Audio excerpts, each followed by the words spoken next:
إن الحمد لله نحمده تعالى ونستعينه ونستغفره ونعوذ بالله من شرور أنفسنا ومن سيئات أعمالنا من يهده الله فلا مضل له ومن يضلل فلا هادي له وأشهد أن لا إله إلا الله وحده لا شريك له وأشهد أن محمدا عبده ورسوله وبعد أيها الإخوة والأخوات السلام عليكم ورحمة الله. Dans la dernière conférence que j'avais donnée et qui est rattachée à celle-ci, on avait parlé du choix du conjoint. Comment est-ce qu'il fallait faire pour ne pas arriver le jour où l'on va devoir donc prendre ce choix très très important pour notre vie, de se mettre face à une personne et de ne pas savoir quoi dire ou quoi faire. On avait expliqué toutes les démarches et maintenant on est arrivé à ce qu'on appelle le deuxième sujet qui clôture donc le premier, qui est donc la cérémonie de mariage. Et on l'a intitulé « Ça passe » ou « Ça casse » parce que certains pensent que l'acte d'adoration qu'ils ont fait juste auparavant, qui est celui d'aller demander cette sœur en mariage, eh bien ils pensent que cet acte d'adoration bien se termine une fois que les parents ont dit oui. Donc le reste, on peut faire comme on veut et on peut s'amuser comme on veut sans continuer à être respectueux des règles de l'islam par rapport donc à justement cette cérémonie, ce qu'on appelle le mariage ou comme on l'appelle chez nous en dialecte le urs, la grande fête. On vous dit alors qu'à ce moment-là, c'est une joie pour certains et subhanallah ces derniers temps c'est incroyable, c'est même une catastrophe pour d'autres. Il y a des gens qui nous contactent et nous disent que c'est là qu'ils ont commencé à avoir de gros problèmes entre soit eux et leurs parents, ou bien entre le frère et la sœur, ou entre la sœur et le frère. C'est incroyable. Des gens commencent à s'ingérer, des gens de la famille. Chacun veut donner son avis. Comment est-ce que le mariage va se faire? Qu'est-ce qu'on va dire durant ce mariage? Qu'est-ce qu'on va apporter? Qu'est-ce qu'on va manger? Qu'est-ce que 36 questions commencent à se poser?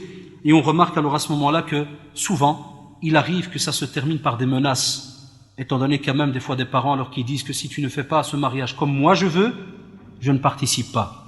Et vous savez que ça peut tuer un enfant, puisque son mariage pour lui normalement c'est une finalité d'un certain chapitre qui vient de passer, qui est sa jeunesse, son adolescence, et il va se préparer pour une nouvelle vie. Et normalement il est censé la commencer avec qui? Avec ses parents.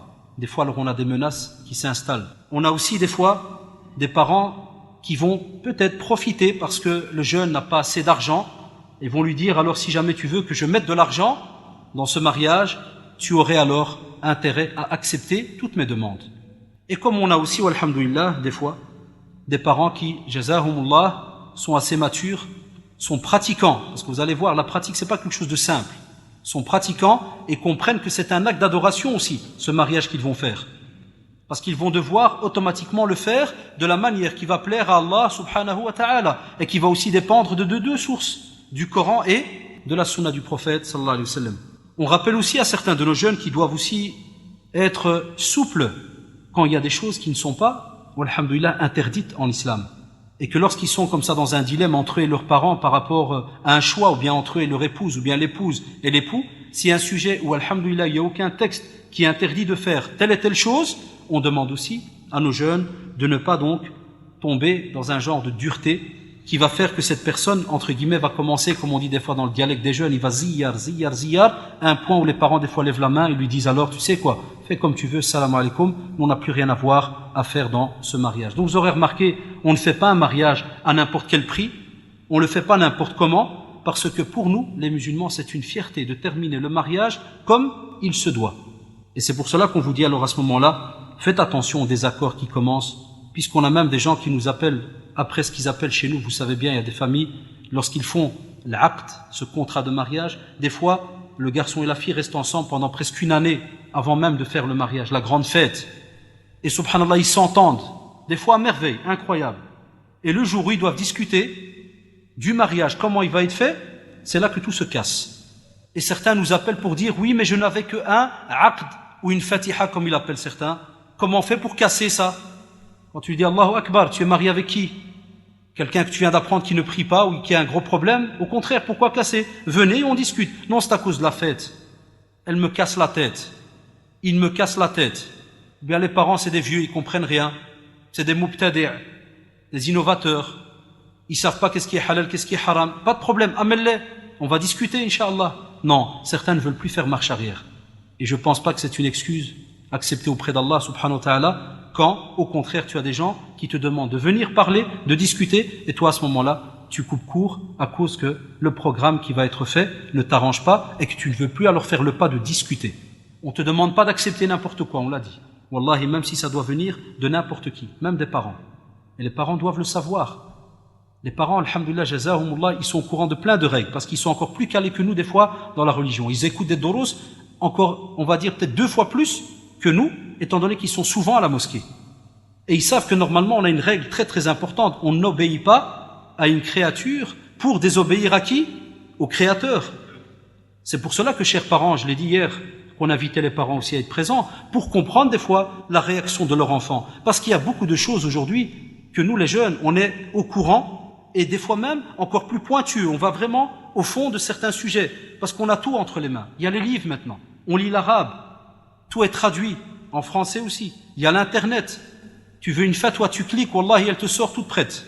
Parce que beaucoup de mashayikh qui sont suivis, qui ont un groupe avec eux de jeunes, ou alhamdoulilah, sophistiqués comme on dit, travaillent justement pour apporter toutes ces règles entre les mains des jeunes qui existent et qui vivent des fois dans des pays européens où ils n'ont pas la facilité de parler la langue arabe. Donc les fatawas sont traduites en français. C'est pour cela que des fois, certains parents sont étonnés et disent alors à leurs jeunes, d'où est-ce que vous apportez ce nouveau din? C'est quoi ça? Qu'est-ce que vous racontez? On s'est marié avant, on a fait ça, maintenant vous venez et vous nous sortez encore une autre règle. C'est pour ça qu'on demande aussi à nos jeunes d'être des diplomates. Ils doivent être très malins et savoir comment discuter avec leurs parents. Parce que les parents, c'est pas qu'ils sont mauvais. Quand ils veulent faire un mariage à leur manière, wallahi, c'est pas qu'ils sont mauvais. Ils viennent pas exprès te dire, ah, j'ai oublié, tu veux un mariage à la sunna, yak, wallah, ma ta'amlou. On va le faire à la ma'awouj. N'importe. Ça c'est haram, zayd, amal. Hasha lillahi, vous le savez. À part, billah, si c'est flagrant, ça c'est autre chose. Mais la plupart des parents, jazakumullah, ils viennent avec l'esprit vraiment positif, ils veulent être joyeux. Pourquoi? Parce que tu as vécu minimum plus de 20 ans, 25 ans chez eux à la maison. Donc pour eux, il y a un départ qui se prépare. Il y a un départ. Donc ils veulent le faire vraiment avec fierté. Et comme vous le savez aussi, il y a une des maladies qui a un peu tué notre communauté, mais que voulez-vous? Il y a le m'as-tu vu, le regard des autres. Et des fois, les jeunes ne savent pas que certains parents, ils ont de la pression de la famille. Et on va en parler après. Il y a des fois la famille qui lui disent « Et qu'est-ce que tu vas faire dans ce mariage ?»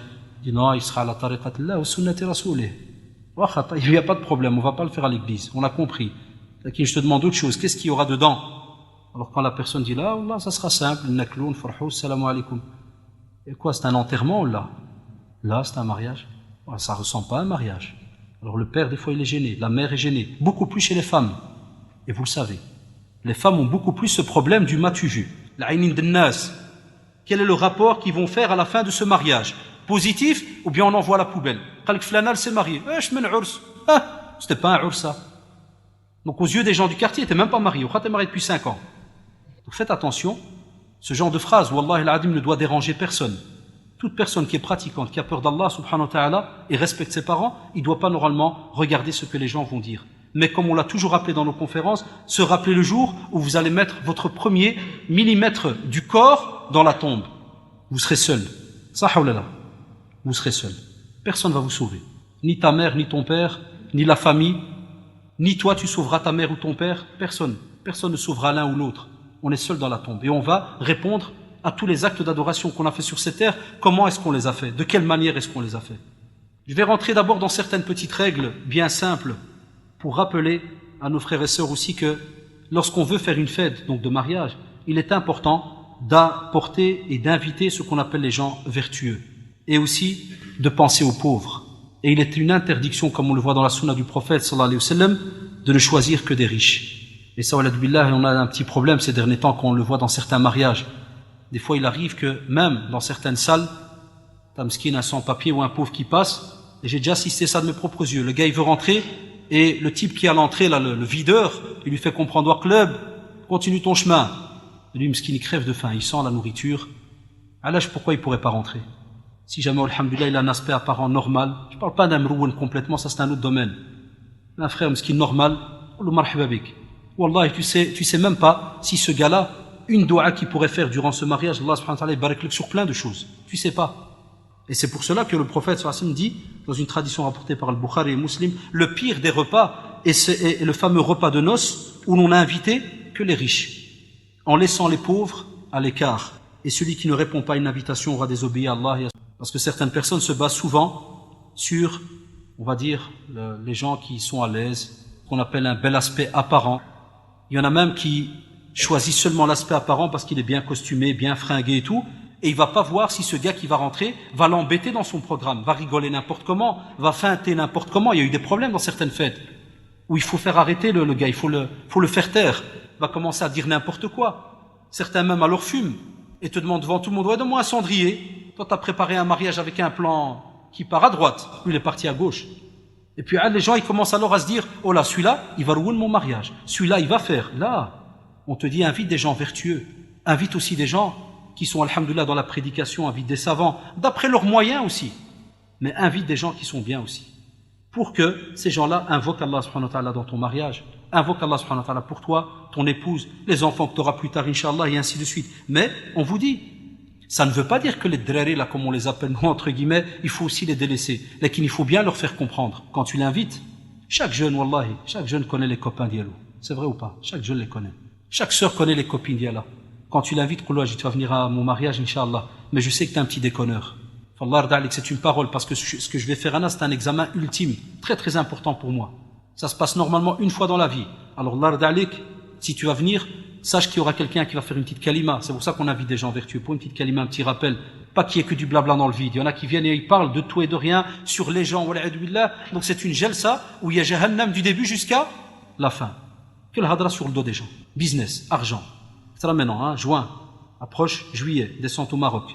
Ou bien dans d'autres pays musulmans. Alors on commence. L'argent, les terres, les ceci, les cela. Le mari il passe, c'est même pas que c'est lui le mari.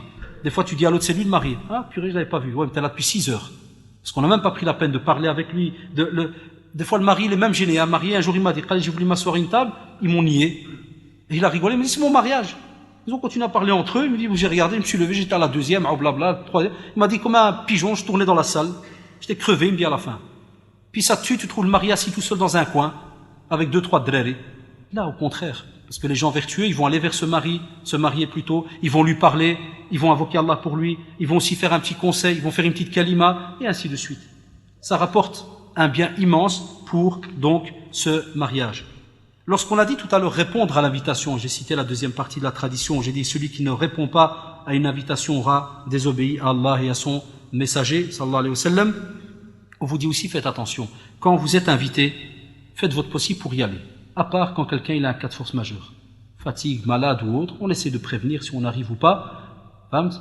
Et ces derniers temps, il est même préférable de prévenir le marié quand il vient vous dire voilà, je t'invite, de lui dire Inch'Allah, si tout va bien, je suis là. Parce qu'il y a aussi des frères qui commettent l'erreur inverse. Tu viens pas, il te fait un jugement. Il te suit pendant 20 ans. Oh, c'est ça les prédicateurs. Souvent, nous, on a la blague. Oh, c'est ça la da'wa et tout, tu l'invites, il vient pas. Il arrive, que tu es malade. Il arrive que tu sais même plus parler, tu es fatigué. Oh là, t'as ta maladie, t'as ton problème, t'as ceci, t'as cela. Donc c'est bien, à la rigueur, ces derniers temps, c'est même important de rajouter une condition. Na'am, Inch'Allah, si je suis vraiment en pleine forme, je suis là. Mais on te dit aussi que si jamais tu sais que tu vas aller à un endroit, eh bien, attends-toi que ces derniers temps, quand tu vas arriver à cet endroit-là, il se pourrait qu'il y a des choses haram qui s'y passent. Et on appelle à nos frères et sœurs de ne pas accepter n'importe quelle invitation. C'est pas parce que c'est ton cousin ou ton frère ou ta sœur. S'il y a du haram, tu y vas, devant la porte tu conseilles. Parce qu'il peut arriver que quand on t'invite, tu sais pas. Tu arrives devant la porte, tu vas voir certaines choses comme on va l'expliquer après, tu préviens. Tu dis, smahli, je rentre mais vous arrêtez ce qu'il y a là. Si le frère te dit, non, là, moi je peux pas arrêter, t'es fou ou quoi, purée, 600 €, ça, mais t'es malade ou quoi. Moi j'ai payé cada, non. Pour un petit jetong là comme toi, un pins, mais elle va jouer. Ah, t'es venu, c'est bien, t'as un cadeau, t'as rien, vrai? Il y a comme ça des types bizarres, et là. Ils s'en foutent de la personne. Ils se disent pas, tiens, c'est quelqu'un, machallah, qui est pointueux sur certaines règles, donc c'est un bien. Non. Eh bien, on te dit, s'il veut pas, qu'est-ce qu'on fait? Est-ce qu'on se dit, Rabbi Kbir et on rentre? Là, abadan. On lui dit, Ibn Khayr. On invoque Allah pour lui.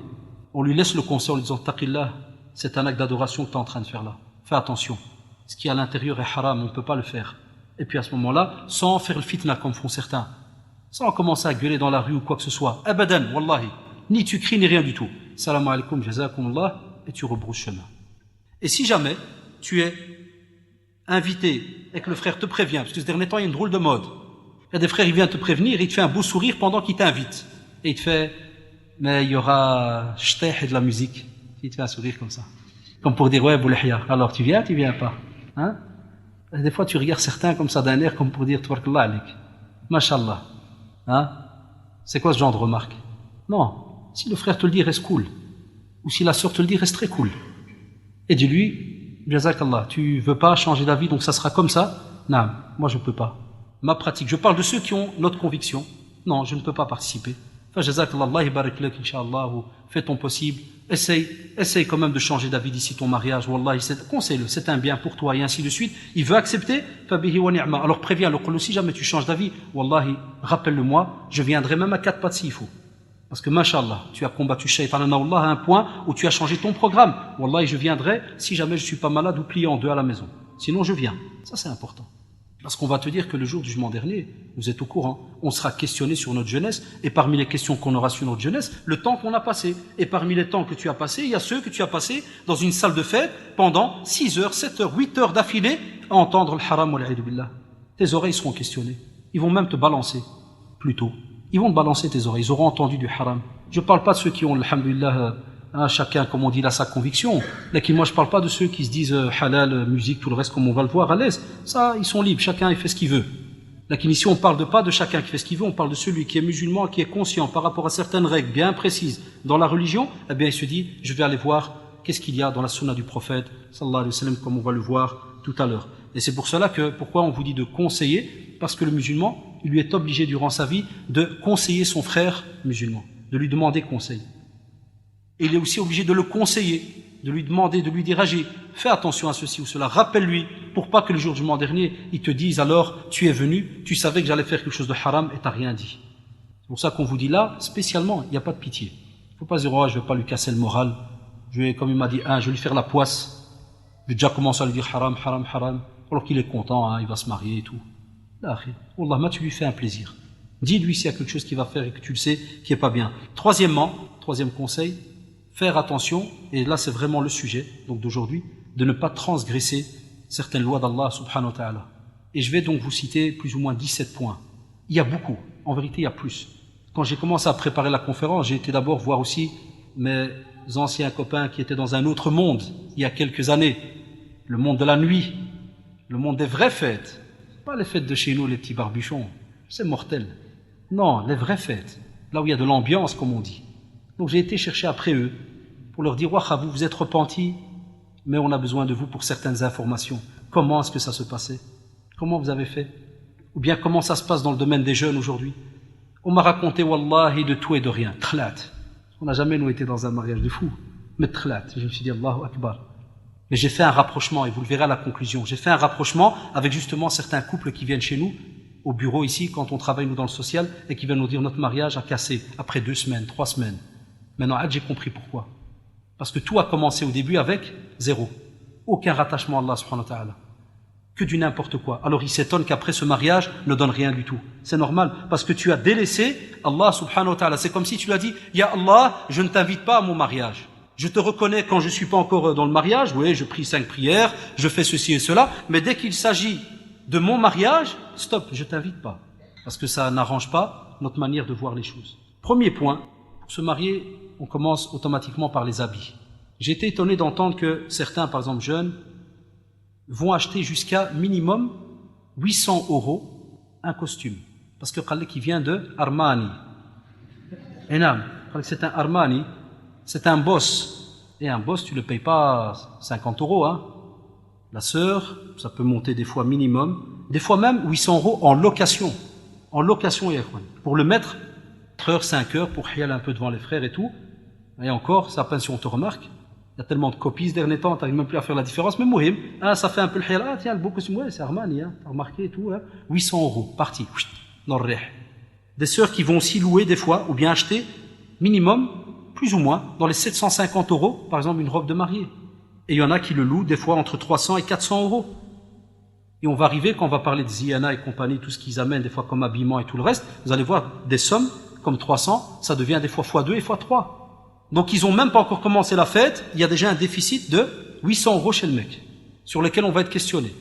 Alors certains déjà ils nous attaquent, ils disent ouais mais subhanallah comment ça, c'est haram de se faire beau. Là, Lakin, subhanallah, je vous dirais que, et je m'excuse vous taquiner, tu prends un petit qamis comme ça de 45 €, un beau blanc, wallahi, tu brilles comme la lune. Testez, vous allez voir. Wallahi al-adim. Les compagnons, ridwanullah alayhim, qu'ils étaient encore plus riches que vous et nous, et ils auraient pu mettre des habits, mais vraiment, aujourd'hui, on tomberait par terre, tellement c'était beau, et même comme ça, certains venaient habiller tout simplement. Il y a des sahaba ridwanullah alayhim où tu vois dans certaines traditions, comme Abdurrahman ibn Awf et autres, il a seulement été mettre, radiallahu anhu, du safran sur son tissu, faire un peu coloré comme ça. T'imagines? Ça donne un peu de colorant. Et après, on vous parle de Palestine, de pauvres, de gens qui meurent de faim. On n'a encore rien commencé là. Et des fois, je taquine. Pourquoi est-ce que nos jeunes n'acceptent pas de revenir vers un habit qui ressemble à un habit musulman, alhamdulillah? Même si certains vont taquiner, disent, ouais, mais le qamis, c'est pas spécialement musulman, subhanallah, pourquoi pas? Il est large, il est beau, et quand il est bien blanc, quand tu es bien coiffé, alhamdulillah, wallah al-adim, tu es beau. Testez, vous allez voir ceux qui vont se marier prochainement, inshallah. 40. Wallah al-adim. Hatta même, il y a moyen que le gars là qui le vend, si tu dis, Allah, c'est pour mon mariage, kada kada, il y a moyen qu'il y ait pitié. 2-3 € en moins à la caisse, wala alik. Subhanallah. Et à ce moment-là, le solde, plus de 600 €, ou la 700, si pas plus. Mais là, à côté, on va voir après où est-ce qu'il y a moyen de les mettre. Il y a moyen de les caser quelque part. Pour la femme, vous savez, des fois, ça peut monter jusqu'à 5 habits différents, quand lesquels doit passer devant les femmes, et on va en parler tout à l'heure. Elle doit passer en pakistanaise. Voilà. Puis elle rentre dans un trou. Puis après, elle ressort en, on m'a dit, habit de hindou. Fait l'hindou. Elle rentre dans un autre trou. Elle ressort l'habit de fès. On ne dit pas que c'est haram de mettre des beaux petits habits pour les femmes et autres. Mais des fois, on vous dit seulement la manière. Et c'est ça, wallahi, qui nous tue ces derniers temps. On se dit, wesh, on est dans un monde de fous. On est à quelque chose qui ne va plus. La sœur, elle est, mashallah, multazima pendant des années. Dès que le mariage arrive, on fait les fous. On fait les 100 pas dans la chambre, dans la salle plutôt. On vient, on est habillé bizarrement, comme des clowns, puis on rentre dans une autre, puis on revient, puis on rechange, puis on revient, puis on rechange. Comme ça pendant 2-3 heures. La bonne femme, wallahi, elle est crevée, à force de se changer. Elle n'a même pas eu le temps, comme me disent certaines sœurs, ils n'ont même pas eu le temps de s'asseoir avec la famille, avec les copines, avec les amis pour discuter. Parce qu'elle est dans une société là, elle court, elle doit changer, elle n'a pas le temps. Où est-ce qu'il est alors à ce moment-là? Où est-ce qu'elle est plutôt cette joie de vivre, de partager cela avec donc ceux qui sont présents avec vous? Et j'ai entendu qu'il y a des fois, certaines ziyanat par exemple, qui louent jusqu'à des 200 € par robe. Ça, c'est des personnes qui ont payé ça, qui me l'ont dit. Donc c'est même pas, je crois que. Non, wallah, il y a des personnes qui m'ont dit, en vérité, voilà, wallah, moi j'ai payé 200 € par robe. Vous faites le calcul. Si pas plus. Mais si quelqu'un, alhamdoulilah, trouve quelque chose de pas cher, simple, et on a mis un bel habit, puis peut-être après 1 heure ou 2, à cause de la transpiration, on a changé un deuxième habit, alhamdoulilah, il n'y a pas de problème. On a demandé à certains machers qui sont connus ici, on a discuté avec eux, ils disent, alhamdoulilah, il n'y a pas de problème. Mais c'est lorsque la personne, ça tombe vraiment dans le n'importe quoi. Ça devient des scènes très bizarres. Tu passes, tout le monde te regarde, allez, dégage. Elle repart, puis elle revient. Allez, Zed. Il y a deux poids, deux mesures. Puis après, on vous parle de grands sujets de l'islam, très bizarres et autres. Il faut qu'on ait une certaine personnalité, au moins juste milieu dans certaines choses que l'on fait. Et c'est pour ça qu'on vous dit, faites attention par rapport des fois à la mode, où on veut absolument ressembler à quelqu'un, ou à telle star ou autre. Vous êtes étonnés, quand moi j'ai préparé ça, je pensais que c'est un peu exagéré. Il y a des gens qui m'ont dit, ouais, il faut tel et tel costume parce que ça ressemble à telle et telle mode ou star ou autre. Subhanallah. Là, il n'y a pas besoin. Wallahi al-adim. On a assez, comme disent certains savants, dans les habillements que nous, on a spécialement. Et c'est pas une honte de le dire, parce que quelqu'un pourrait dire, oh, mais c'est quoi ce genre de phrase? C'est contre l'intégration, ça, hein? Attention. Non. Est-ce que tu as déjà vu un Belge qui va faire un mariage dans le quartier habillé en djellaba, qui va sonner chez toi, oui, Abdel, je vais faire mon mariage demain. Ah oui, monsieur, le voisin, c'est bien et tout. Vous n'avez pas une djellaba à prêter? Pourquoi, monsieur? Ah, mais c'est pour mon costume de mariage, hein? Jamais. Jamais. Et s'ils le mettent, c'est pour se foutre de la djellaba, entre guillemets, aller pour faire un peu folklore. Mais jamais pour le prendre en tant que habit de base pour le mariage, chez lui. Donc, alhamdoulilah, il n'y a pas de mal que le musulman ait son habit à ce moment-là. Donc, comme j'ai dit, rentre à l'ordre d'office lorsqu'on parle d'habillement, on parle de ce fameux maquillage et la ziyana. Chez les hommes, ils sont tranquilles, il n'y a rien à maquiller. Et encore, j'ai entendu, wallahi, que certains, quand il faut mettre un peu de fond de teint à cause de l'araque, comme ça colle pas, quand tu vas passer devant les gens, wallahi, al-adim, c'est vrai, ça existe. Quand le mari met un peu de fond de teint et tout, comme ça, s'il passe devant les gens, ça fait la honte que tu passes, il y a l'araque qui coule, ça fait vraiment le type mrouwen. Il faut attention et tout. Araque, yahi, ça prouve que, mashallah, ça prouve que c'est à l'aise. Mais si certains jeunes, ces derniers temps, sont comme de l'inox. Yahchim de personne, passe devant le père. Nous, avant, quand nous, on s'est mariés, tu n'osais même pas passer devant ton père le soir du mariage. Quand ton père te croisait, tu te pliais en 20. Tellement le chouma et tout. Là, aujourd'hui, parce qu'il est comme ça, zanga, il n'y a pas, wallah, il n'y a pas de, à l'aise, il passe devant son père, comme si le mec, il met du fond de teint pour qu'elle comme ça, la sueur ne coule pas. Laisse la sueur. Au contraire. Donc c'est pour ça, chez les hommes, c'est qu'ils n'ont rien de spécial à maquiller. Quand on passe chez les sœurs, on vous dit, faites attention. Déjà, certains, j'ai entendu, et ils m'ont dit que la ziyana est un des piliers du mariage. Je ne suis pas là maintenant pour casser les ziyanats, parce que je sais que demain je vais avoir 500 appels. Non, il faut bien qu'on se comprenne. Une ziyana en islam n'est pas haram. C'est seulement ce qu'elle va faire qui peut être haram. C'est là qu'on doit se mettre d'accord. Ama une sœur qui va venir pour maquiller une autre sœur, ce n'est pas haram ça. Il y en a plein qui croient, même des frères qui croient non, il n'y a pas de haram là-dessus. On a posé la question. Tu dis, la sœur va tout simplement, c'est entre sœurs, elle va donc la maquiller, ceci, cela, point à la ligne. C'est ce qu'ils vont faire qu'on demande alors à nos sœurs de faire attention. C'est pour cela qu'on a remarqué que certaines familles qui sont multazimat, pratiques et autres, dès qu'il s'agit du choix de la ziyana, on apporte n'importe quel djanga, n'importe quel mrouna, et des fois c'est flagrant. Il y a des personnes qui nous appellent pour nous dire, wallahi, ma mère apporte une qui est venue pour faire le henna et compagnie, mais quand j'ai vu à de la sœur, je veux pas qu'elle me touche. Et la sœur, elle a raison. Pas n'importe qui va venir te préparer ou autre. Subhanallah. On essaie de voir une sœur multazima qui connaît les règles de tout ce qui est le maquillage et ainsi de suite. Pourquoi? Parce que certains, à ce moment-là, qu'est-ce qu'ils font? Ils se rajoutent des ongles. On ne peut pas. Ils touchent à leurs sourcils. Le prophète Sassama maudit la femme qui diminue ses sourcils. Hadith, il est authentique. On ne peut pas. Ils rajoutent des cheveux, des chignons, c'est haram. Le prophète Sassama maudit aussi celle qui rajoute des cheveux. Al-wasila et al-mustawsila. On ne peut pas. Non, mais ce n'est que pour une fois. Jahannam aussi, ça sera une fois. Qu'est-ce que tu crois? Que tu auras le jugement dernier tous les 24 heures? Une fois qu'on y est, c'est fini. Sauf par la volonté d'Allah subhanahu wa ta'ala. Donc la même chose pour le reste. On fait attention, on dit jamais ce n'est qu'une fois. Ça a été noté. Hein? Donc n'allez pas ce jour-là, commettre les actes les plus affreux. Où Allah subhanahu wa ta'ala, par la bouche du prophète, dit La'an Allah, ça veut dire qu'il a maudit celle qui aura fait ce genre de choses. On ne peut pas donc accepter cela de n'importe qui, n'importe comment. Et à ce moment-là aussi, les prix que les sœurs, celles qui sont spécialisées dans le domaine, qu'elles n'aillent pas profiter aussi parce qu'elles est multazima, d'aller mettre des prix faramineux pour se dire, les sœurs, elles n'auront pas le choix, elles devront venir chez moi. Et on casse comme ça alors des sœurs. Eh ben, à ceux-là, vous savez ce que je réponds? Wallahi, je préfère que la sœur vienne, fasse un tout simple maquillage à 2 francs, comme elle fait d'habitude, à son mari. Wallahi aoun, Rabbi Kbir, il n'y a pas de problème. Wallahi. Et on le fait sincèrement et on fera entre nous. Il n'y a aucun problème. Donc celles qui, alhamdoulilah, des fois vivent avec ça, hein, ils font des petits mariages comme ça par-ci par-là, dans un juste milieu, parce que si elles sont mariées, elles doivent faire attention, elles ne sont pas tous les soirs à gauche à droite. Mais à ce moment-là, on vous dit, si c'est fait dans un juste milieu, eh bien, il n'y a pas moyen de tomber des fois dans des exagérations ou des actes commis qui sont interdits à ce moment-là. À ce moment-là, on va arriver à ce qu'on appelle le programme de la soirée. J'ai appris donc par la bouche de certains jeunes que certains commencent leur programme une semaine avant. Certains jeunes commencent leur programme de la soirée de l'Urs une semaine avant. C'est quoi? Certains m'ont avoué personnellement, m'ont dit, Wallahi, moi j'étais en boîte une semaine avant, j'ai fumé et Wallahi j'ai même bu. C'est ce qu'on appelle des fois des anciens drari qui se disent, maintenant on va devoir se caser. C'est ce qu'ils appellent, je crois même, enterrer leur vie de garçon. Donc on va enterrer notre vie de garçon. Et c'est des choses que je pourrais plus faire plus tard. Parce que moi j'étais un boîteman. Moi j'ai souvent dans les boîtes. Maintenant c'est fini, je peux pas, je suis marié, hein, les yajouz, hein. Et quoi, t'aurais pas été marié, le mariage serait reporté d'une semaine. Tu y vas quand même? Non, c'est haram, c'est haram. Alors des fois, ils pensent qu'on va aller entre drari en ville une semaine avant pour s'amuser, parce qu'à partir de la semaine prochaine, il faut plus déconner. Stop. Ça aussi, c'est interdit. Ittaqillah, chers frères. Même chères sœurs, crains Allah subhanahu wa ta'ala. N'allez pas faire quelque chose entre sœurs ou entre frères une semaine avant, soi-disant, parce qu'on va enterrer notre vie de jeune. Ça n'existe pas, ça, en islam. On n'a pas ce genre de pratique. D'autres, une semaine avant, savez ce qu'ils font? Ils vont voir un charlatan. C'est aussi un pilier du mariage. Parce qu'il faut protéger ce mariage. Hein?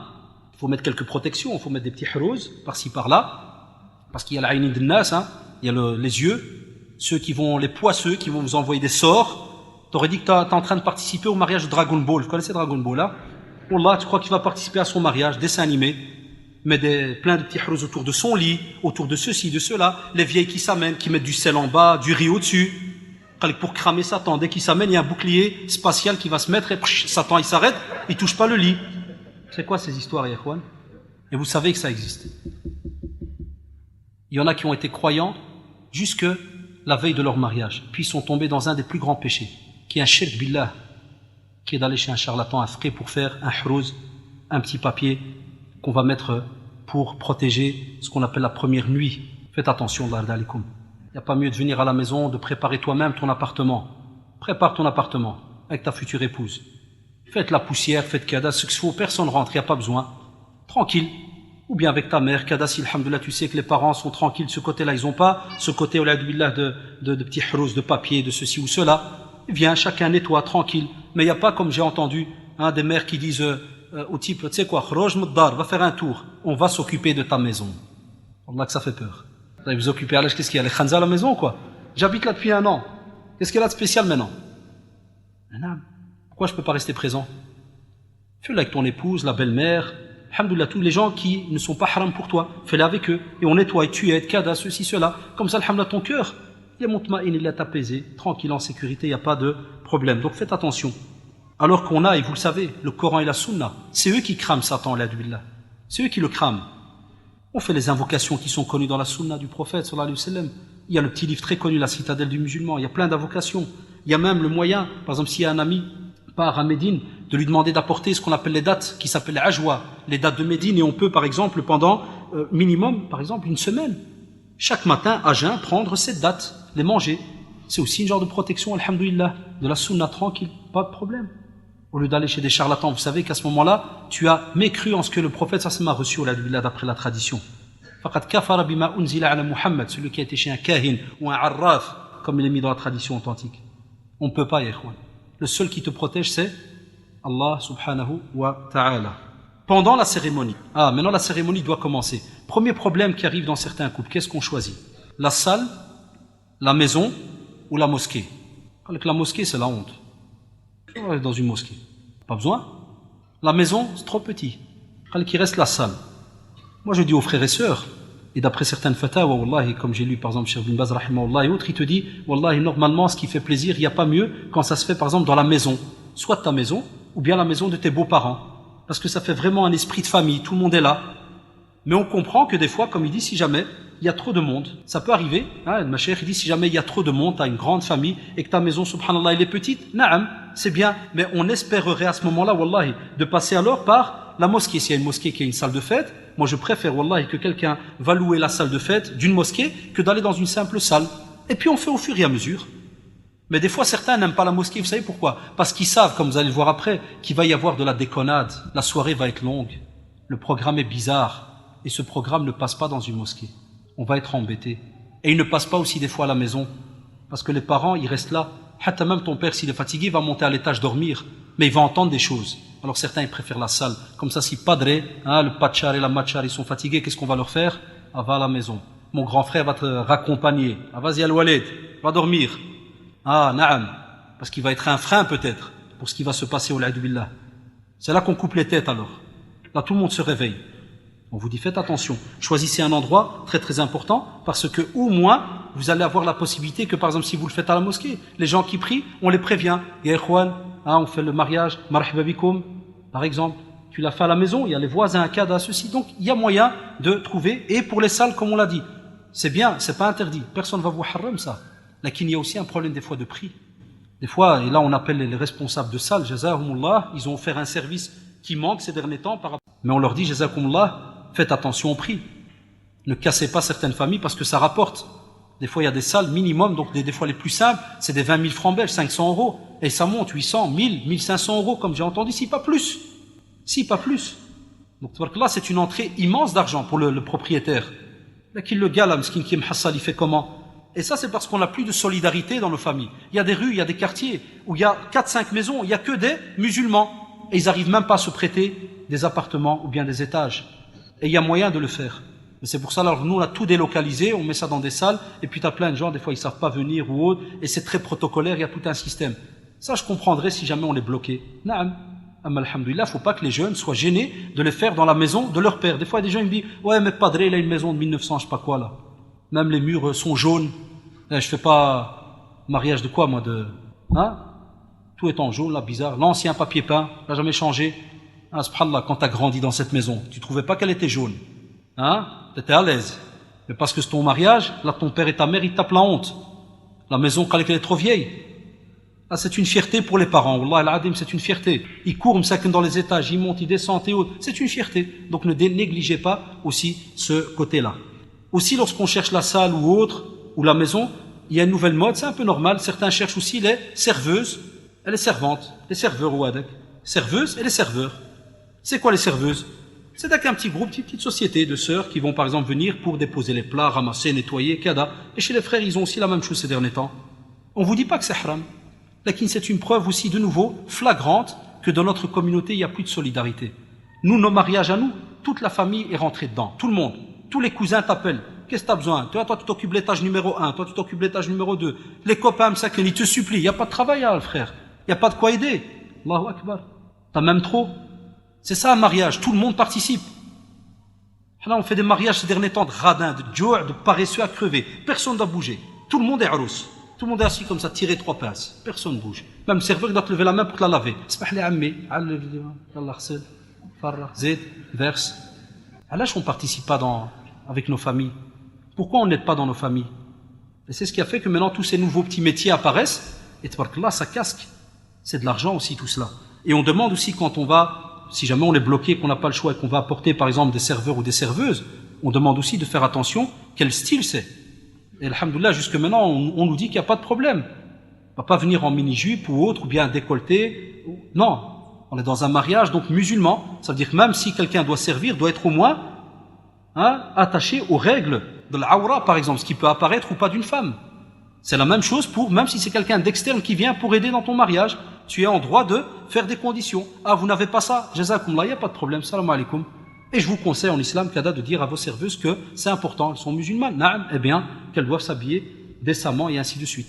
Pourquoi? Parce que même entre les sœurs, il y a donc des règles, chez les frères, la même chose. Donc faites attention aussi par rapport donc à cela. 7e point, le repas. C'est aussi un qui rentre dans le programme. Le repas, subhanallah, de nouveau, c'est le clou du programme.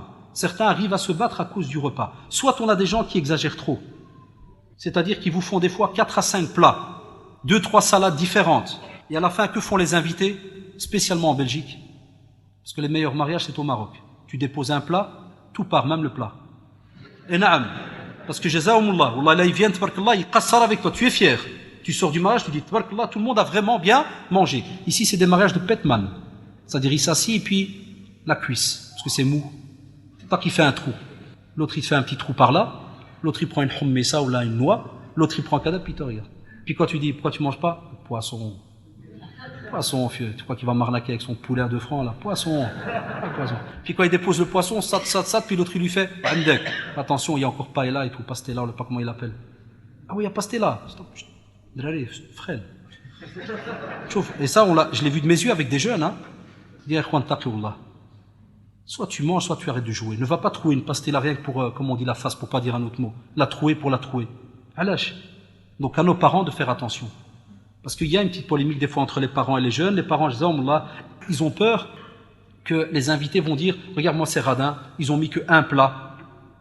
Comme que ces derniers temps, wallah, avec un bon plat de viande, tabarakallah, tu manges, quand tu mets 7 ou 8 à une table, tabarakallah, il y a assez ou pas? C'est un taqi, wallah, il y a assez.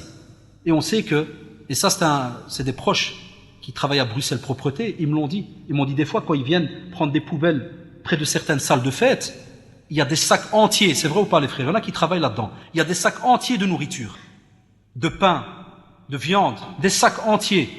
Le frère il me dit purée, on se dit qu'ils ont rien mangé ceux-là. Qu'est-ce qu'il y a eu ici? Tout est dans la poubelle. On sera questionné ou pas? Wallahi qu'on sera questionné.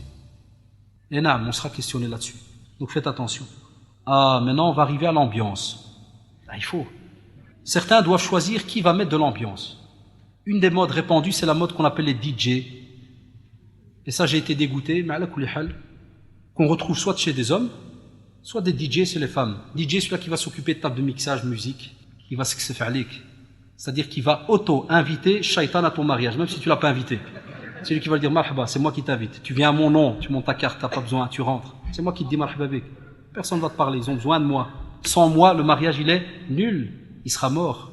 Et Shaitan s'auto-invite, il rentre. Et il qassar avec vous jusqu'à la fin. C'est même lui qui fait les doigts à la fin et tout. Alors, un conseil que je donnerais, déjà, ça reste notre conviction. Parce que comme j'ai dit, quand on fait une conférence dans un endroit, on reste d'après les convictions qu'on a.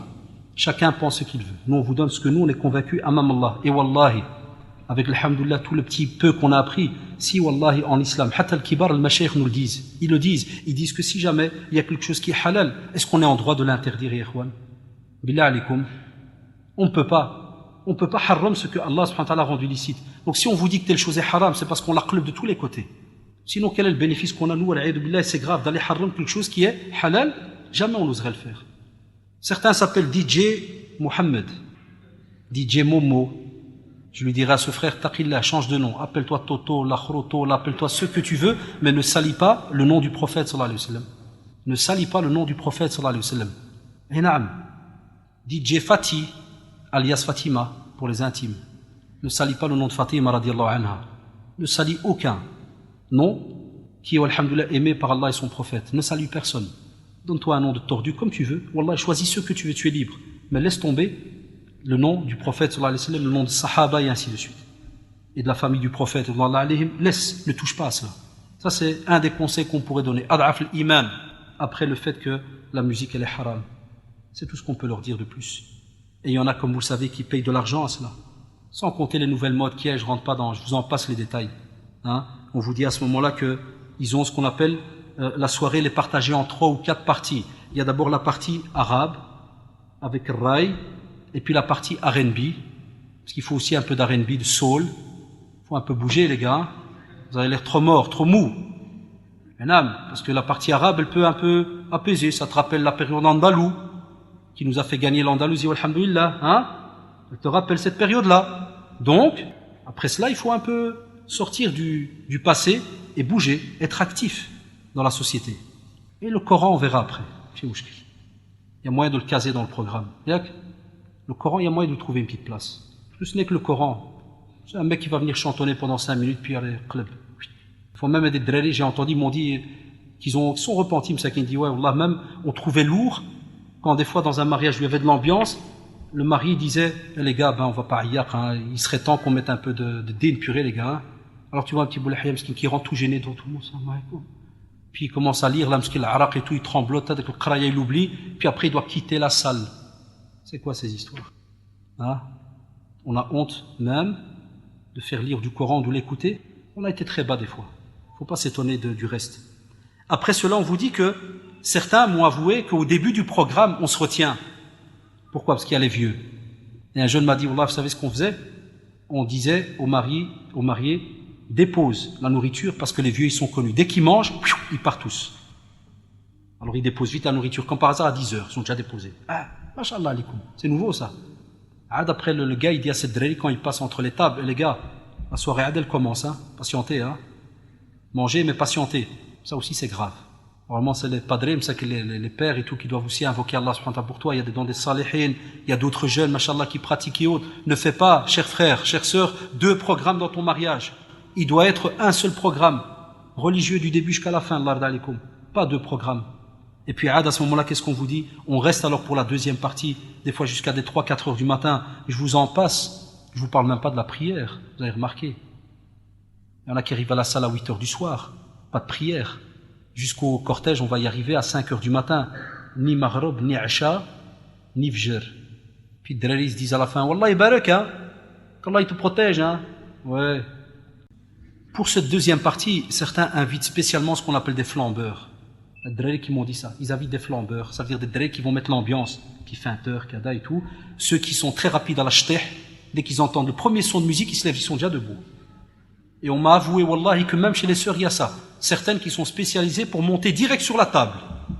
Wallahi al-adim, chez les sœurs, il y a aussi des vdayah qui se passent. Et je vous en passe la manière dont ils vont danser, on va en parler après, des vdayah qui se passent à dormir debout. Hatta même, certains nous ont avoué, on se demande si la personne est vraiment une sœur. C'est grave.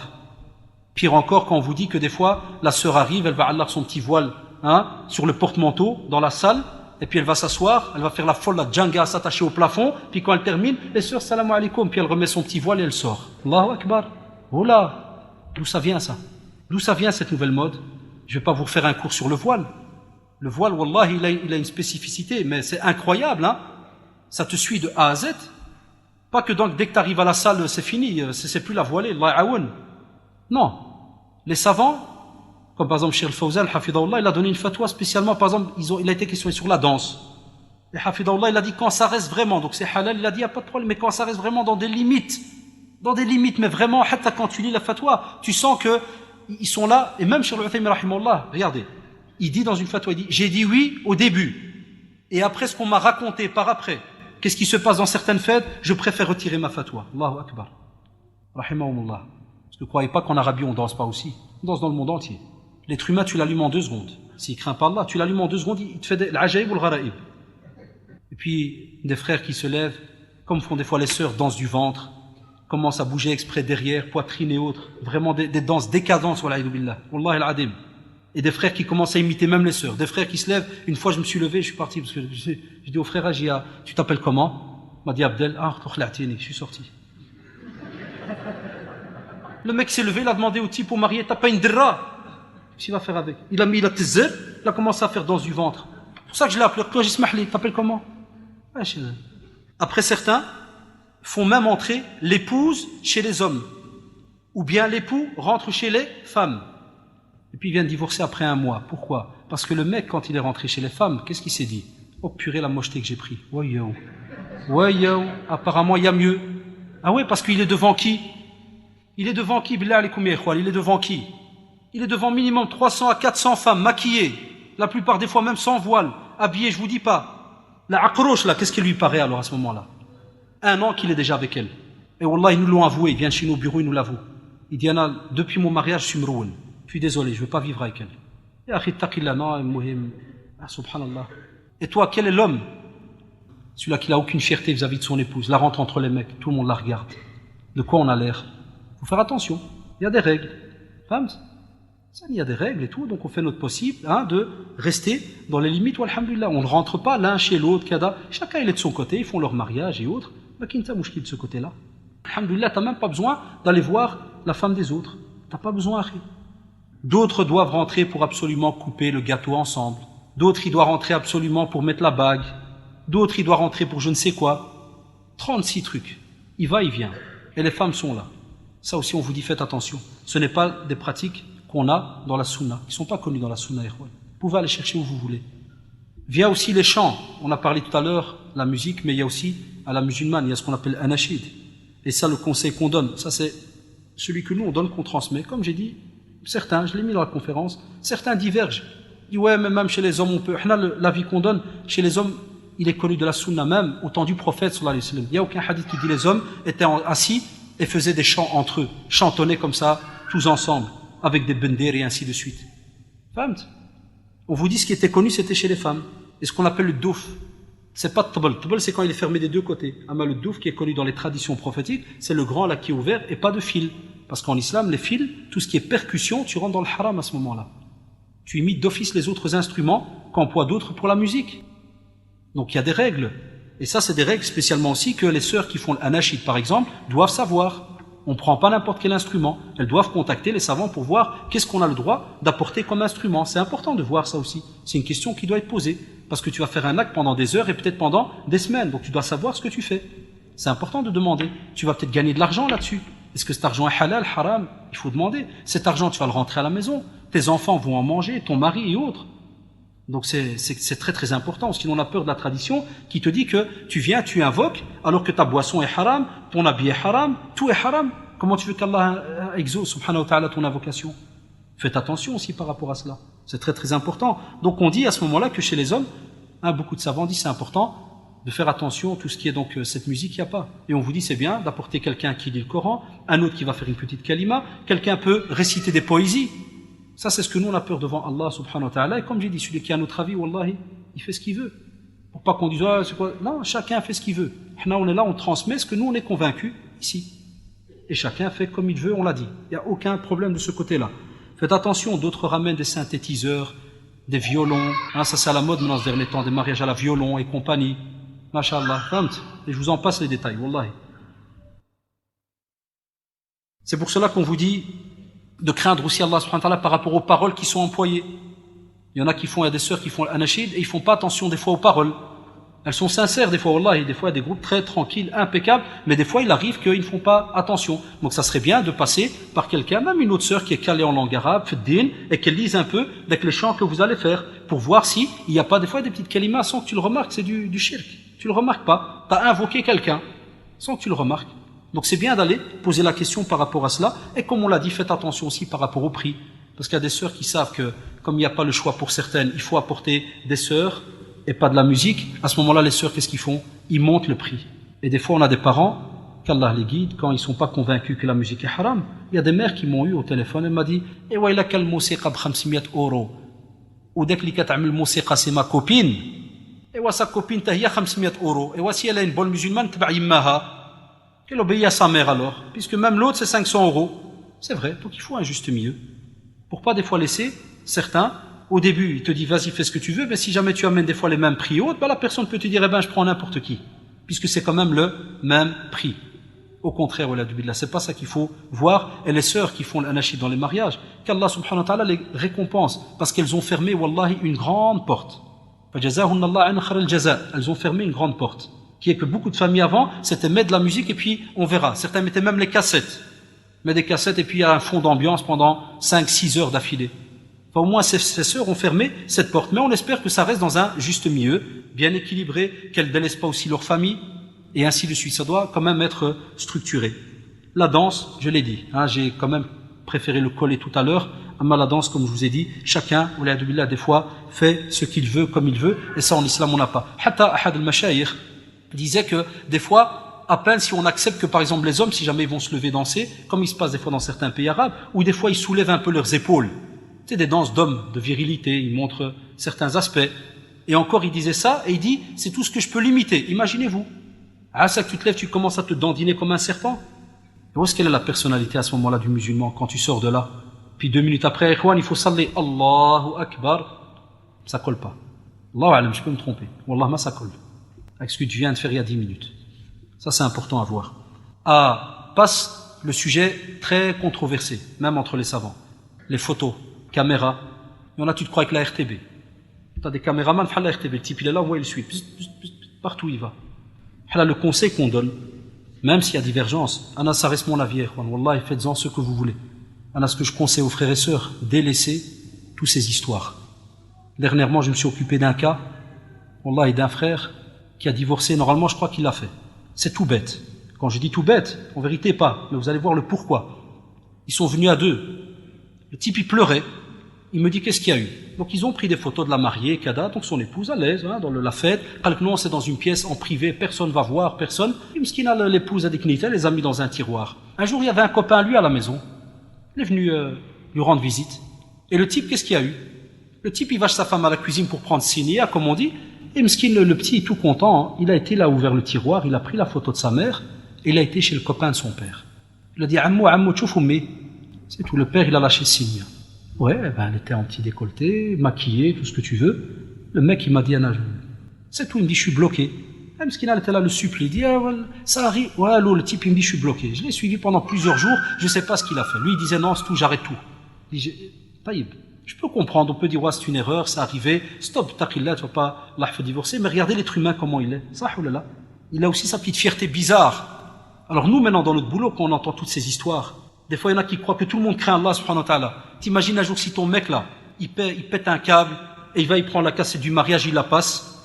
De quoi vous avez l'air? Et des gens qui laissent filmer n'importe qui, n'importe comment. C'est pour ça que nous, on reste attachés à cette fatwa qui est de préférence, wallah, et qui nous fait sortir d'un tas de mashakil. Même si certains disent, ouais, mais les photos on peut parce que kada, on leur dit, il n'y a pas de problème. Vous prenez ça, assumez. Wallahi, assumez, ma kintashi mushkil. Mais sinon, on leur dit, évitez tout ça. Spécialement pour le mariage, évitez. Quand on dit spécialement, nous on reste en général. Mais s'il arrive que même en général, des fois on trouve des fatawa et autres qui disent il n'y a pas de problème et ainsi de suite. Parce que vous savez, c'est une question très polémiqueuse où il y a eu beaucoup de divergences depuis le temps des temps. Depuis qu'il y a eu tous ces objets, instruments sophistiqués, appareils photo et autres. Donc il y a des divergences entre certains savants. Lakin, la preuve, il y a même des grands savants que tu retrouves photographiés dans certaines, par exemple, revues et autres, de religion et ainsi de suite. Donc il y a une divergence là-dedans. Lakin, on parle spécialement ici du mariage. On vous dit, étant donné que l'affaire elle est trop grave, trop embêtante, laissez tomber. C'est un conseil. Parce qu'il y a des petits malins ces derniers temps, même chez les sœurs, ils mettent le GSM exprès sur enregistreur et ils enregistrent toute la soirée. Et des fois, le mari a des knitou, il est même pas au courant, il prend le GSM, des fois il s'amuse, il regarde dans les fichiers, CADA et tout, tape, il tombe sur.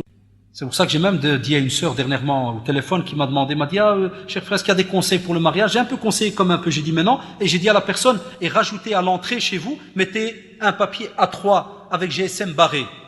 Et qu'une des sœurs fait une nasiha devant tout le monde en disant, Wallahi, on ne pardonne pas devant Allah subhanahu wa ta'ala à quelqu'un qui enregistre ou prend une photo. C'était vraiment, je l'ai mis exprès parce que c'était un point très embêtant ces derniers temps. Que les sœurs précisent ça. La sœur qui va se marier se lève devant tout le monde et leur dit qu'elle n'accepte que personne n'enregistre. Il ne faut pas être gêné de ce côté-là. Il faut le dire. Parce que certains, subhanallah, vous savez maintenant, les GSM, il y a la caméra, tu peux des fois filmer avec une carte d'1 giga, tu peux filmer tout le mariage, si pas plus. Donc on ne filme pas avec un GSM en cachette ou autre. Il faut faire attention par rapport donc à cela. Et vous faites ce que vous voulez par rapport donc à ce conseil. Sans compter ceux qui sont des fois invités par la mère pour entrer chez les femmes pour prendre une photo avec souvenir de la mariée. Donc on n'entre pas, ça rentre dans le même sujet que tout à l'heure, on n'entre pas chez les femmes, donc cela en islam est interdit, et la femme n'entre pas chez les hommes. Et certains payent jusqu'à des 2000 € pour le caméraman. 2000 € c'est dedans caméra, photo, montage. 2000 € ça peut monter, si pas plus on m'a dit. Parce qu'un quand il m'a dit la rigolée, il m'a dit moi j'ai payé 2000. Il me dit il y a plus. Regardez combien déjà avec les habits, ceci, la salle, regardez quelle somme. Il y en a, je crois pas qu'ils ont calculé. On arrive déjà à des grosses sommes, subhanallah, pour une soirée. Vient aussi le point de la henna. Le henna juste avant la cérémonie pour la femme. C'est pas haram que la femme fasse le henna dans ses mains, sur ses mains là. C'est une sorte de maquillage. On lui dit seulement un conseil quand elle sort, c'est mieux qu'elle mette des gants à ce moment-là, parce que c'est un signe de beauté, qu'elle sorte pas comme ça dans la rue et autres, mets des gants à ce moment-là. C'est important, parce que c'est un signe de beauté. Il faut pas tourner autour du pot là-dessus. Là, le problème qu'il y a aussi, c'est que certains nous ont appelés pour nous dire, Haïda, une fois, une sœur appelée très naïve. Salam alaikum, oui, cher frère, comment on fait pour récupérer 3 prières? Je dis, vous étiez dans le coma ou bien malade, qu'est-ce qui s'est passé? Ah non, non, non, c'était ma fête de mariage, comme il henna, la ziyana l'a dit, 10 heures, pas toucher les mains. Et ouais, ah ben elle m'a dit donc j'ai pas pu prier, j'ai pas trop de da. Comment on récupère? Aïe, oui, où est-ce qu'on est arrivé? Wallahi, pour de la terre, 100 grammes de terre, chaque 3 prières direct, pour qu'après dès que tu es avec ton mari, après 3 semaines de javel, de lavabo, de travail, pchat la henna, wallahi, plus de traces. Mais ta prière, les anges ont écrit, wallahi, ils vont pas te rater, ils ont écrit. Faites attention à cela. S'il faut s'en passer de la henna à cause de la prière, je passe la prière d'abord et la henna, j'ai pas besoin. Si tu veux, tu demandes à ta petite sœur, prends un magicolore, il sait bien faire la henna les petits. Là, vas-y, dessine. Ah ouais, parce que quand tu vois la henna qu'ils font, c'est plein de traces bizarres, kada. Ma petite fille, 2 ans et demi, wallah, elle tape la henna direct, y a pas de problème. Dans le hara magique, tu vas voir. Tu as tous des crolls, des kada et tout, tu leur dis ça c'est spécial, henna 2007. Et là, il y a quand même des modes chaque année, ça, oh là là, fais leur henna 2007. C'est ma petite sœur qui me l'a fait. Ah, ça fait plaisir, pourquoi pas. Et puis à la henna, pendant le mariage, spécialement chez les hommes, ça aussi c'est pas une pratique musulmane. Il y en a plein qui sont pas au courant. Il y a des études anthropologiques qui ont été faites, c'est pas une tradition musulmane, ni pas des fois une tradition entre guillemets arabe. C'est une tradition qui est rattachée à d'autres religions qui parlent du domaine de ce qu'on appelle l'ovulation, kada, ceci, cela, pour que Dieu va donner quelque chose de cette union. Hatta la bague, vous êtes au courant pourquoi ça vient là? Des fois au 2e doigt, parce que dans certaines pratiques, certains nous ont dit que ça vient au nom du Père, du Fils, du Saint-Esprit, Amen. Et ils disent qu'il y a même un air qui va spécialement jusqu'au cœur, pour que vous savez qu'il y ait une union directe. Ils ont raison, c'est leur pratique, il n'y a aucun problème, ça ne dérange pas, c'est leur pratique. Mais toi, Qaddour, qu'est-ce que tu as à voir avec le nom du Père, du Fils? Mais c'est vrai qu'il y a un rapport.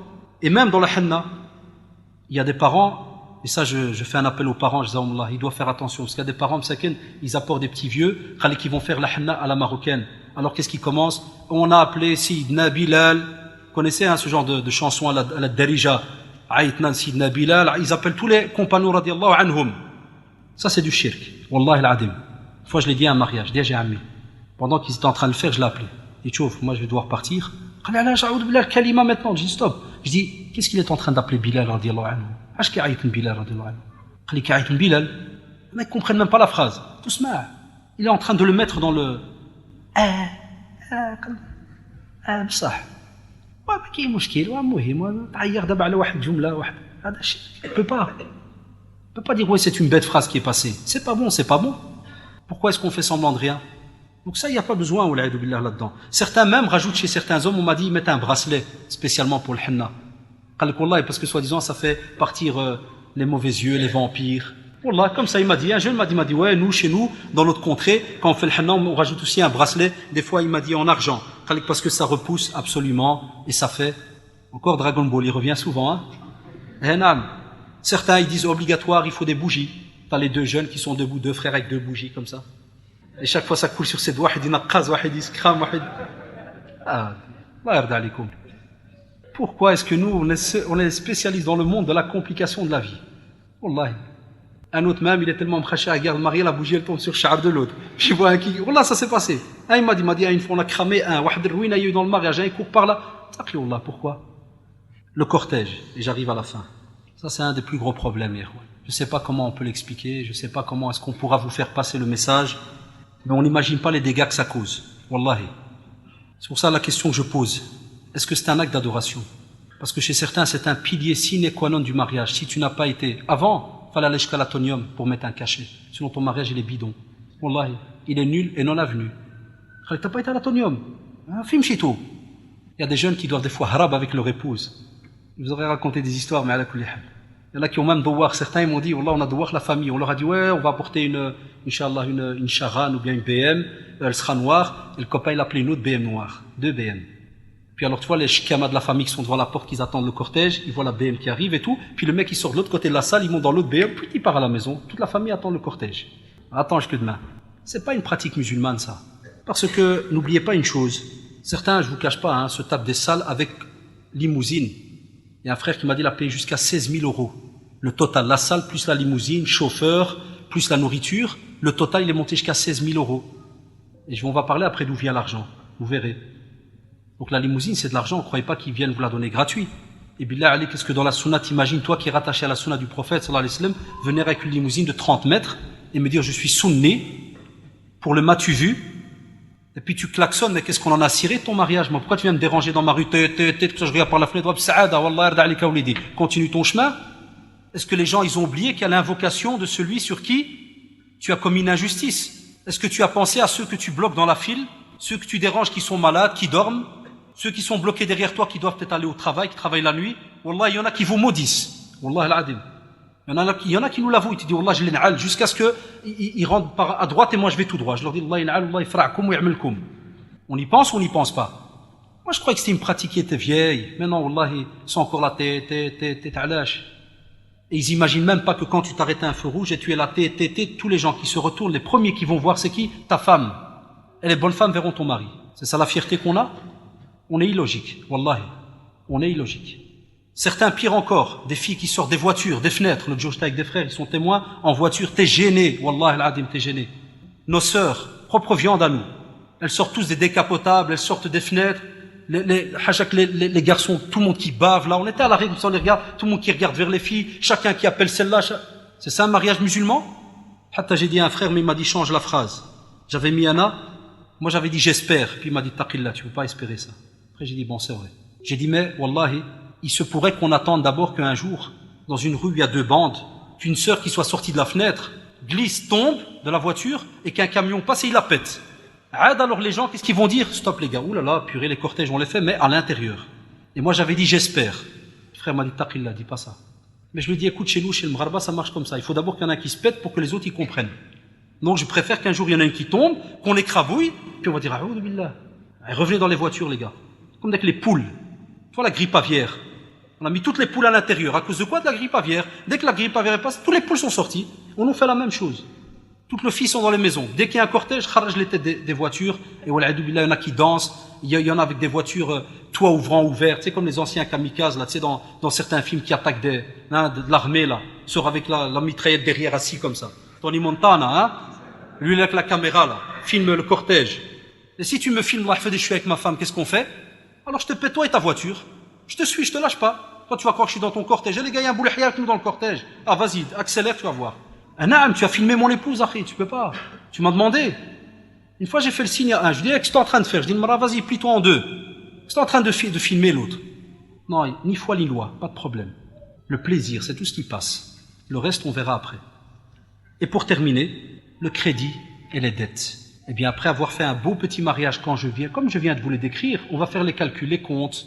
Quand on vient à la mosquée et qu'on vous dit, Juan, aidez Islamic Relief, les pauvres petits musulmans, aidez-les, Palestine, tsunami. Les gens ils rentrent la main dans la poche et pendant 5 minutes ils se disent, ah, Rabbi qui passe pas par notre rangée. Purée, il colle le type, il veut pas lâcher. Puis alors t'entendais, vous connaissez ça? Tu te dis, machallah, il va sortir 400 euros. Hein? Puis quand on va compter avec les frères après, des cure-dents, des boutons, hein? Les cents, depuis qu'il y a l'euro, vivent les cents. Ceux qui donnent Sabila, ils sont heureux. Donc des cents. Ça, ah ouais, ça masque l'euro, hein, c'est tranquille. On vide les poches. Mais calculez tout ce que je viens de dire. Il y a des frères qui m'ont avoué qu'ils ont fait des crédits sur 2-3 ans à la banque, avec intérêt, pour faire quoi? Un acte d'adoration. C'est vrai ou pas? Est-ce que j'exagère? Il y en a qui empruntent un package pour terminer le mariage. Il y en a qui s'endettent. Et le premier jour de mariage, on se tape l'adès comme il m'a dit. Un jeune comme ça, face à face, il m'a dit, Wallah, Rachid, t'as raison. Parce que je lui ai fait lire la conférence. Je dis, peut-être j'exagère. Ils disent des copains qui ont raconté. Il a lu à la fin, Wallah, comme ça. Dans la face, il m'a dit, Wallah, t'as raison. Le premier jour, je tapais l'adès. J'étais à sec. 0. Et certains, alors, qu'est-ce qu'ils font? Comme par hasard, ils commencent alors à la première semaine à gratter les beaux-parents. La fille qui appelle sa mère, alors la mère, elle est toute contente. Elle dit, Masha'Allah, tu vois, première semaine, benti ajit tradda andi. Non, ma bqalash le flous. Ils sont paumés, ils n'ont plus d'argent. Voilà pourquoi on vous dit, Allah d'alikum, qu'il est préférable de faire un beau mariage à la sunna, qui peut, wallahi, même pas dépasser des fois, quoi, 2000 euros, avec la nourriture, cadeau et autres.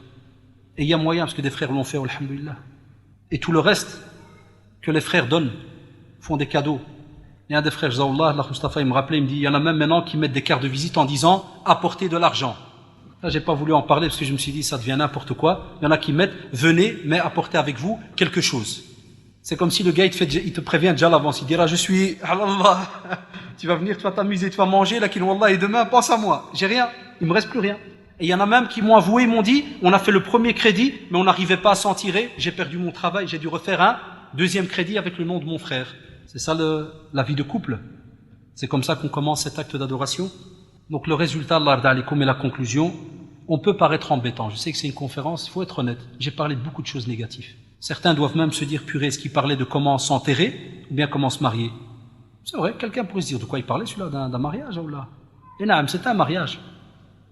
Mais on vous dit, Allah d'alikum, que si c'est un acte d'adoration, comme tu fais attention à ta prière, fais attention à comment est-ce que tu vas te marier. Pour que Allah subhanahu wa ta'ala accepte cette union comme il se doit. Et que tu la commences le premier jour heureux, fier, que tu n'as fait aucun acte qui t'a été inscrit dans tes archives. C'est ça notre but. Et aux parents, Allah d'alihum, aidez vos enfants à faire le mariage le plus propre possible. Et Allah yarhamkum walidin, laissez tomber le regard des autres. C'est ce qui a qtil notre communauté, wallahi. C'est ce qui a qtil des fois les parents, msakin, toujours la famille, ils vont dire. La famille d'Hollande, elle va dire. La famille d'Allemagne, celle de Mars, de Jupiter. Kul wahda a son mot à dire. Là, l'homme avec swab, avec politesse, que moi je vois que ce qui est important pour moi devant Allah subhanahu wa ta'ala est un bien pour mon fils et ma fille. Je ne veux pas leur faire rentrer la colère d'Allah subhanahu wa ta'ala dans leur mariage. C'est ça les vrais parents. Et on vous dit aussi, si on vous embête, c'est pour votre bien. Parce qu'il y a un acteur que vous sous-estimez des fois pour le mariage qui est Shaitan an-Nawma. Et lui il sait que tous les actes d'adoration qu'on fait, ils sont importants. On a un bénéfice immense, et spécialement le mariage. Il va entamer ta vie de couple. Eh bien, il va faire en sorte d'y participer. De s'auto-inviter, comme on l'a dit, donc, tout à l'heure. Et donc, faites attention aussi, dernière remarque, il faut que tout le monde craigne Allah subhanahu wa ta'ala, et on interpelle les parents et les jeunes d'être patients, et que l'un ne menace pas l'autre. Parce qu'on a des sœurs qui nous appellent, wallahi, des frères qui nous appellent, qui pleurent. Yashadillah, ils pleurent. Il te dit, Akhi, j'ai toujours été bien avec mes parents, maintenant que je leur dis de ne pas faire ceci ou cela, on fait ton mariage. Et ils retardent des mariages. Il y en a qui ont payé des fois pour des salles. Le père il dit, Wallah, moi je viens. Wallah, moi je participe. Un tas de choses. De menaces et autres. Et là, l'enfant, il est dans une ruina, comme on dit. Non, c'est pas comme ça qu'on commence une vie, donc, de couple. Fajazakumullah, vous aurez remarqué qu'il y a beaucoup de choses à faire. Hein. On a donné un avis, qui est le nôtre. Et comme je l'ai dit, je ne suis pas là pour juger ou critiquer qui que ce soit. Parce que je sais que ces derniers temps, les gens, des fois, ils ont l'art de prendre les phrases comme ils veulent, de les employer comme ils veulent. J'ai bien dit qu'on prend seulement un avis et on n'est pas là pour juger qui que ce soit. Mais on vous dit, si vous craignez Allah subhanahu wa ta'ala, faites votre possible pour le faire donc de cette manière. سبحانك اللهم وبحمدك نشهد أن لا إله إلا أنت نستغفرك ونتوب إليك وجزاكم الله عن خير الجزاء